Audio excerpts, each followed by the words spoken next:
Hello दोस्तों। तो हम लोग बात कर रहे थे मूल अधिकार, और मूल अधिकार के अंतर्गत कल की क्लास में हम लोगों ने देखा था कि जो स्वतंत्रता का अधिकार है वो अनुच्छेद 19 से 22 तक, उसमें हम लोगों ने कल आर्टिकल 21 ए और आर्टिकल जो है 22 पे बात किया था। जो आर्टिकल 21 ए मूलतः जो है शिक्षा का अधिकार बताता है, और 22 जो है अनुच्छेद वो बताता है कि जो है आपका मनमानी गिरफ्तारी और निवारक नज़रबंदी में संरक्षण से संबंधित है। और उसी क्रम में आज हम लोग शोषण के विरुद्ध अधिकार, जो कि हमारा तीसरा जो है मूल अधिकार है, शोषण के विरुद्ध अधिकार के अंतर्गत हम लोग आज दो अनुच्छेद पे बात करेंगे, अनुच्छेद 23 और अनुच्छेद 24। ठीक है। अब आइए बात करते हैं अनुच्छेद 23। ये क्या कहता है कि मनुष्यों का दुर्व्यापार, बेगार व बालाश्रम जो है निषेध, यानी कि मनुष्यों का दुर्व्यापार नहीं किया जा सकता, ना ही उनसे बेगार कराया जा सकता है, और ना ही जो है उनसे बलात्सर्म कराया जा सकता है। तो यहाँ पर देखते हैं दुर्व्यापार का मतलब क्या हुआ। ठीक। दुर्व्यापार का मतलब यहाँ पे दोस्तों ये हुआ कि बुरे उद्देश्य से, बुरे उद्देश्य से जब हम किसी मनुष्यों का व्यापार करते हैं, बुरे उद्देश्य से मनुष्यों का व्यापार, यानी कि मान लीजिए हम जब किसी महिला का वेश्यावृत्ति के लिए व्यापार कर रहे हैं, उसका खरीद फरोख्त कर रहे हैं वेश्यावृत्ति के लिए, उसके बाद कोई व्यक्ति है उसको दास बनाने के लिए अगर हम व्यापार उसका कर रहे हैं, तो ये जो है दुर्व्यापार के अंतर्गत आएगा। यानी कि हम किसी भी, कोई भी व्यक्ति है या कोई भी नागरिक है, उसका जो है व्यापार जो है वेश्यावृत्ति, दास बनाने आदि के लिए नहीं कर सकते। ये जो है आर्टिकल 23 के तहत जो है मनाही है इसकी, कि आप किसी भी मनुष्य का दुर्व्यापार नहीं कर सकते। उसके बाद बेगार भी नहीं कर सकते हैं। तो बेगार का तात्पर्य क्या हुआ? बेगार से आशय क्या है कि कोई भी व्यक्ति है उसको पर्याप्त भुगतान किए बिना, यानी कि किसी व्यक्ति को पर्याप्त भुगतान किए बिना, बिना, ठीक है, उससे कार्य करवाना। ठीक। बिना कार्य करने के लिए हेतु बाध्य करना, ये जो है आपका बेगार के अंतर्गत आएगा। ठीक।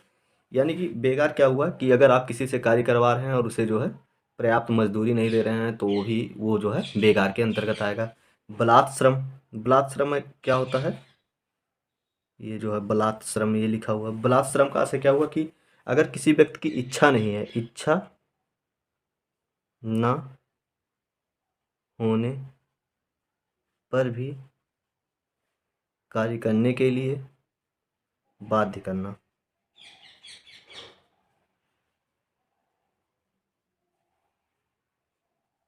ठीक। करना। ठीक।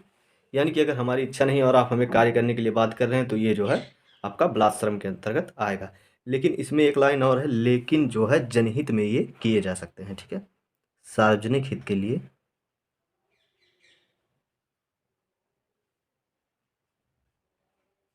हित के लिए जो है ये सभी कार्य किए जा सकते हैं, किए जा सकते। ठीक है। अब सार्वजनिक हित, ये देखिए जब कोरोना आया, तो डॉक्टरों को जो इसके लिए बाध्य किया जाना पड़ा, उस दौरान उनकी छुट्टी भी नहीं एक्सेप्ट की गई, और उसके बाद उन्होंने त्यागपत्र देना चाहा तो उनका त्यागपत्र भी नहीं एक्सेप्ट किया गया। तो इस तरीके से, क्योंकि पेंडेमिक का समय था और उनकी जो है आवश्यकता थी भारत को उस समय, इसलिए उनको सार्वजनिक हित में उन्हें ऐसा करने के लिए बाध्य किया गया। और उन्हें मजदूरी भी, मान लीजिए जो अपना श्रम दे रहे हैं, इस उपचार कर रहे हैं लोगों का, ठीक है, तो उनका वेतन भी वही कुछ 10-15% बढ़ाया गया। मतलब उस अनुपात में, जिस अनुपात में उन्होंने कार्य किया, उस अनुपात में उनको वेतन भी नहीं दिया गया। तो एक हिसाब से ये भी बेकार टाइप का हो गया। बलात्श्रम, इच्छा नहीं थी उनकी, क्योंकि भाई पेंडेमिक था, सभी को डर लगता है, तो वो त्यागपत्र देना चाहते थे, उनका त्यागपत्र नहीं एक्सेप्ट हुआ। तो इस प्रकार से जो है ये बलात्श्रम भी हुआ, लेकिन सार्वजनिक हित में, क्योंकि इसमें जो है समुदाय का कल्याण छिपा था, इसलिए इसको करने के लिए बाध्य किया गया है। ठीक है। इस पे बात कर लिए। अब हम लोग अनुच्छेद जो है 24 पे बात करते हैं।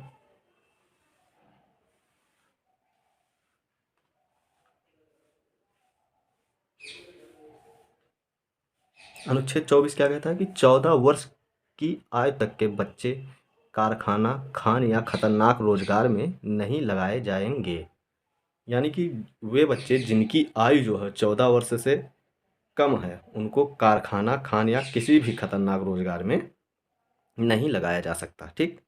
अब ये जो है इसका कोई अपवाद नहीं है, यानी कि चाहे सार्वजनिक हित हो या कोई भी हित हो, ये जो है इसकी हमेशा मनाही है। इसको कभी भी जो है बाध्य नहीं किया जा सकता, नहीं आपको करना पड़ेगा क्योंकि ये जो है सार्वजनिक हित में है, ऐसा नहीं हो सकता। यानी कि इसका कोई अपवाद नहीं है अनुच्छेद 24 का। ठीक है। और अगर मान लो ऐसा क्वेश्चन पूछा जाए कि बाल श्रम को रोकने वाला सबसे प्रमुख अनुच्छेद कौन है, तो वो अनुच्छेद 24 है। ठीक।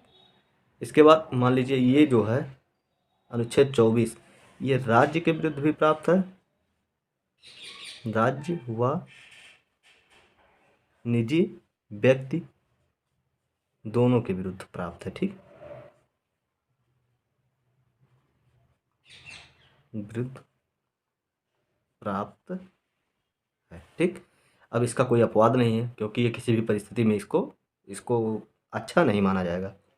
अब इसमें दो कमियां उभर के आई। पहला क्या है कि मान लीजिए आप केवल 14 वर्ष किए हैं, लेकिन इसको जो है 18 वर्ष होना चाहिए क्योंकि ये अभी मान लीजिए इसमें मेच्योरिटी नहीं आई रहती है। उसके बाद दूसरा क्या है, इसमें सभी प्रकार के बाल श्रम जो है उसको निषेध करना चाहिए। सभी प्रकार के बाल श्रम का निषेध करना चाहिए था, लेकिन ऐसा नहीं था। ठीक है। बात कर लिया।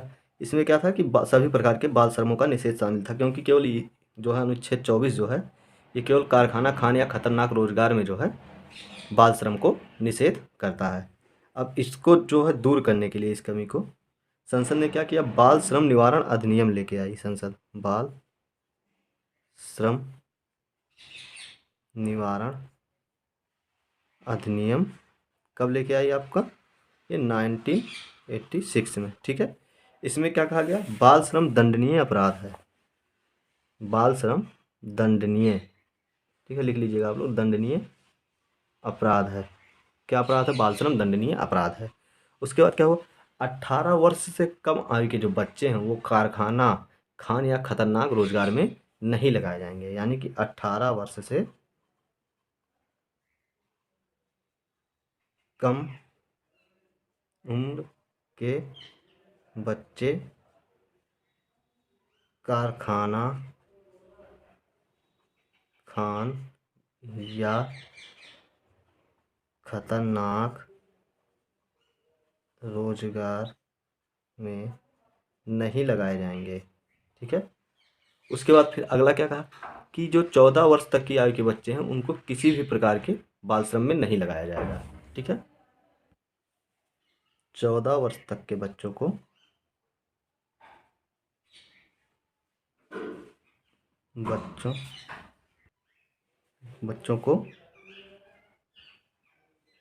किसी भी प्रकार के बाल श्रम में नहीं लगाया जाएगा। ठीक है। में नहीं लगाया जाएगा। ठीक, ये हो गया। अब ये समस्याएं, यानी कि जो समस्या अनुच्छेद 24 में जो कमियां दिख रही थी उसको संसद ने बाल श्रम निवारण अधिनियम 1986 पारित कर करके उसको जो है दूर कर लिया। ठीक। अब उसके बाद क्या हुआ कि इसमें 2015 में एक संशोधन हुआ, किसमें, बाल श्रम निवारण अधिनियम 1986 में 2015 में जो है एक संशोधन हुआ। इसमें क्या कहा गया कि जो है अगर कोई बच्चा है वह अपने घरेलू उद्यम में अवकाश के समय जो है काम कर सकता है। ठीक। कोई बच्चा है अवकाश के समय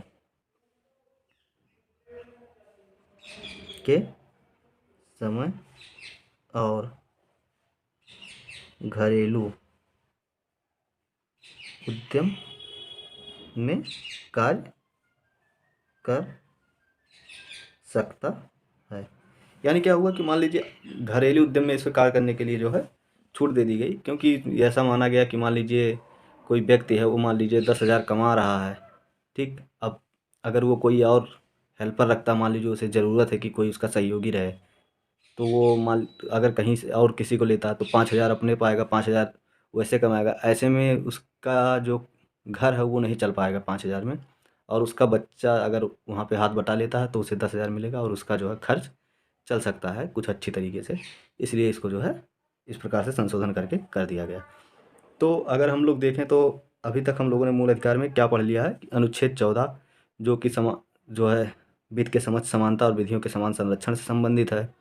अनुच्छेद 15, ठीक है, जो कि यह बताता है कि जो राज्य है वो अपने नागरिकों के बीच जो है भेदभाव नहीं करेगा। उसके बाद मान लीजिए अनुच्छेद 16 हमने पढ़ा, जो यह कहता है कि लोक नियोजन में जो है अवसर की समानता होगी। और इसी में जो है हम लोगों ने अनुच्छेद 16(4) पढ़ा, ठीक है, जिसमें जो है पिछड़े वर्ग का कॉन्सेप्ट आया, और उसमें से हम लोगों ने जो पिछड़ा वर्ग आरक्षण से संबंधित प्रावधान है, उसके बाद ईडब्ल्यूएस से संबंधित प्रावधान है, ये इन सभी को पढ़ा। द्वितीय पिछड़ा वर्ग आयोग, प्रथम पिछड़ा वर्ग आयोग या कालेलकर आयोग, उसके बाद उनकी जो रिपोर्ट, उसके बाद इंदिरा साहनी केस पढ़ा हम लोगों ने। फिर उसके बाद आपने जो पढ़ा है पदोन्नत में आरक्षण, ठीक है, नागराज केस, ठीक है, जिसमें जो आरक्षण संबंधित प्रावधान था, ठीक है, कि इसमें ये चीज़ें ना हों तो आपको पदोन्नत में जो है आरक्षण दिया जा सकता है, ठीक।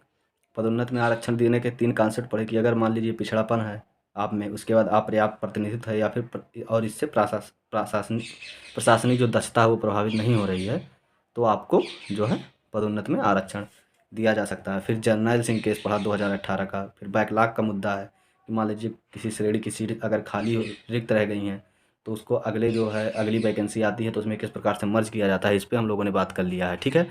उसके बाद फिर हम लोगों ने अनुच्छेद 17 पढ़ा जो अस्पृश्यता का उन्मूलन करता है। फिर अनुच्छेद 18 जो कि उपाधियों के अंत की बात करता है कि किसी भी प्रकार की उपाधि नहीं दी जा सकती, यद्यपि उनमें जो है कुछ जो उपाधियाँ थी, जैसे मान लीजिए कि सैनिक उपाधि या शैक्षिक उपाधि, यानी कि अगर आप कहीं से पीएचडी कर रहे हैं तो आपको वो उपाधि दी जाएगी। तो इस तरीके से हम लोगों ने पढ़ा।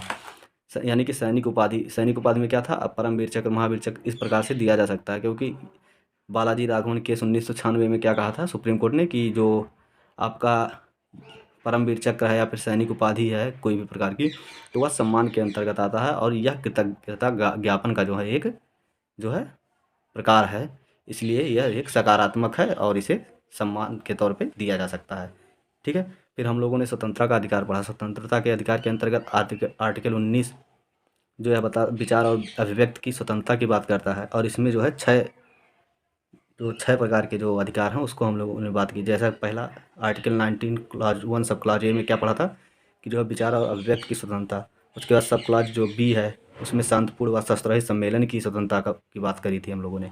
फिर आर्टिकल जो 19 क्लॉज 1 सब क्लॉज सी है उसमें हम लोग संगठन या सहकारी संस्था बनाने की बात करी थी। सहकारी संस्था जो कि 97वें संविधान संशोधन 2011 द्वारा जोड़ा गया था। फिर आर्टिकल 19 क्लॉज 1 सब क्लॉज जो है डी को देखा था कि हम कहीं भी पूरे भारत में आ जा सकते हैं। उसके बाद आर्टिकल 19 क्लॉज 1 सब क्लॉज जो है ई पे बात की थी, तो भारत में हम कहीं भी निवास करने की स्वतंत्रता है, यद्यप जो है आदिवासी क्षेत्र इसके जो है अपवाद के रूप में देखे गए थे। उसके बाद आर्टिकल 19(1) क्लॉज जी हमने बात की थी कि हम कोई भी पेशा या जो है व्यवसाय चुनने की जो है स्वतंत्रता रख सकते हैं, ठीक। उसके बाद आर्टिकल जो है 20 पे हम लोगों ने बात की थी। आर्टिकल 20 क्या कहता है कि आपका जो है, ठीक है, अपराधी ठहराए जाने पर संरक्षण की बात करता है, ठीक है, अपराधी ठहराए जाने पर संरक्षण। फिर अपराधी ठहराए जाने के संरक्षण के अंतर्गत इसमें 3 क्लॉज देखे थे कि आप मान लीजिए कोई व्यक्ति हुआ जब तक अपराधी नहीं माना जाएगा जब तक उसने अपराध के समय लागू किसी कानून का जो है उल्लंघन ना किया हो। और आर्टिकल 20 क्लॉज 2 में हमने क्या देखा था कि अगर कोई व्यक्ति है उसको एक ही अपराध के लिए एक ही बार जो है दंड दिया जा सकता है, यानी कि जो है दोहरे दंड की मनाही करता है, यद्यपि इसमें जो है विभागीय दंड या प्रशासनिक दंड दिए जा सकते थे दोबारा, ठीक है। उसके बाद आर्टिकल 20 क्लॉज 3 में क्या था कि अगर कोई व्यक्ति है उसने अपराध किया तो उसे अपने ही अपराध के जो है स्वीकार्यता के लिए अपने ही विरुद्ध गवाही देने के लिए जो है बाध्य नहीं किया जाएगा। आर्टिकल 20(1) से जो है भूतलक्षी विधायन की बात आई थी, ठीक है। भूतलक्षी विधायन यह जो होता है कि जो कि अतीतकालीन प्रभाव से लागू होता है, ठीक।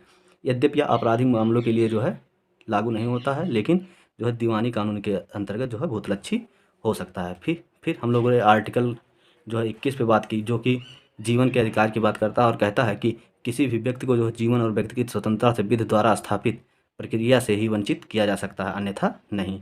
फिर इसमें हम लोगों ने AK गोपालन केस की बात की, जिसमें जीवन के अधिकार को सीमित अधिकार, और उसके बाद फिर मेनका गांधी की मेनका गांधी केस की बात की जो कि 1978 में आया।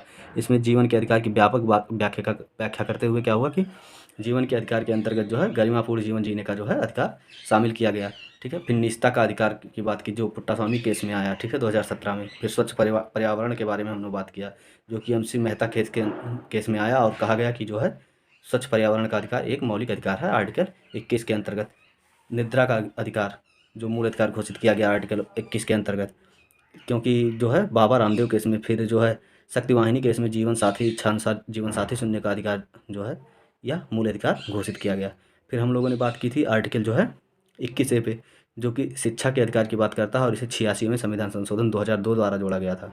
फिर हम लोगों ने बात की थी किस पे, आर्टिकल 22 पे जो कहता है कि जो है मनमानी गिरफ्तारी एवं निवारक नज़रबंदी से संरक्षण, यानी कि किसी भी व्यक्ति को जो है मनमाने तरीके से जो है गिरफ्तार नहीं किया जा सकता। ठीक, उसके बाद हम लोगों ने इसी में 21-22 पढ़ा। फिर उसके बाद फिर जो है आज आर्टिकल 23 और 24 पे बात की। आर्टिकल 23 जो कहता है कि मनुष्य का दुर्व्यापार और बेगार बलात्श्रम आदि का निषेध करता है। उसके बाद आर्टिकल 24 पे बात की जो कहता है कि 14 वर्ष से कम आयु के जो बच्चे हैं उनको कारखाना खाने या खतरनाक रोजगार में नहीं लगाया जा सकता। ठीक, उसके बाद हमने बात की इसमें 2 कमियाँ थी। 2 कमियाँ क्या थी कि इसमें क्या शामिल करना चाहिए, 18 वर्ष तक के बच्चों को शामिल करना चाहिए था कि 18 वर्ष तक के बच्चों को आप कहीं भी नहीं लगा सकते हैं कारखाना खाने या खतरनाक रोजगार में, क्योंकि 14 वर्ष तक के बच्चों में मैच्योरिटी माना गया नहीं आती है या फिर अन्य जो है वो उचित निर्णय लेने के लिए तैयार नहीं हो पाते हैं, इसलिए इसको 18 वर्ष किया मान लो कि ये 14 वर्ष था, इसलिए इसमें एक कमी के रूप में देखा गया। फिर इसमें सभी प्रकार के बाल श्रम का निषेध करना चाहिए था, लेकिन इन्होंने केवल जो है 3 जगहों पर जो है बाल श्रम निषेध किया। फिर क्या हुआ, संसद ने इस कमी को दूर करने के लिए बाल श्रम निवारण अधिनियम 1986 पर पारित किया, जिसमें दंडनीय अपराध माना गया कि अगर आप बाल श्रम कर रहे हैं तो वो दंडनीय अपराध माना गया। और 18 वर्ष से कम उम्र के बच्चे को जो है कारखाना खाने या खतरनाक रोजगार में नहीं लगाने की बात कही गई। फिर आया आपका मान लीजिए कि जो 14 वर्ष तक के बच्चे हैं वो किसी भी प्रकार के बाल श्रम में नहीं लगाए जाएंगे, चाहे जो भी हो, कहीं पे भी नहीं लगाए जा सकते हैं। फिर 2015 में इसमें संशोधन हुआ बाल श्रम निवारण अधिनियम 1986 में। फिर इसमें क्या कहा गया कि जो है जो बच्चे हैं वो अवकाश के समय और घरेलू उद्यम में कार्य कर सकते हैं। तो इस प्रकार से आज की क्लास यहीं पे समाप्त होगी और अगली क्लास में हम लोग जो है धार्मिक स्वतंत्रता का अधिकार जो कि अनुच्छेद 25 से 28 तक है उस पर बात करेंगे। धन्यवाद। अगर आपको जानकारी अच्छी लगी हो तो लाइक करें, शेयर करें और सब्सक्राइब करें। धन्यवाद।